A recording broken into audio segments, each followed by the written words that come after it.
In an earlier video, we talked about cross-references, but we also ran into what's called the default Bible.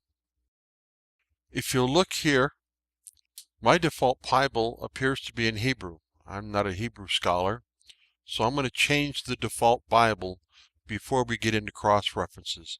And you do that by going up here to File, clicking it, Preferences, and the highlighted Bible is the default Bible.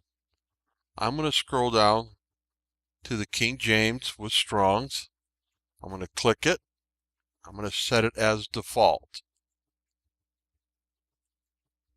Now the King James Version of the Bible has the underlining on it. It is now my default Bible. So with that in mind, I'm going to click OK. Now notice my cross-references will change to the King James Version. Now, how do we deal with cross-references? We see these cross-references on our screen. How do we add a cross-reference that we want to add, sort of like writing in the margins of your Bible, or delete one?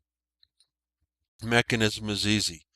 Put your cursor anywhere on the bar where you see a cross-reference, single right-click your mouse, and then add a cross-reference. You can type it in,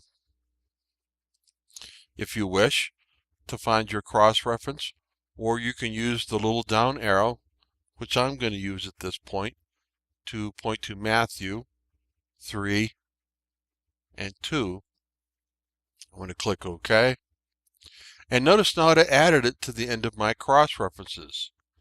And here where Jesus is proclaimed that the kingdom of heavens is his hand.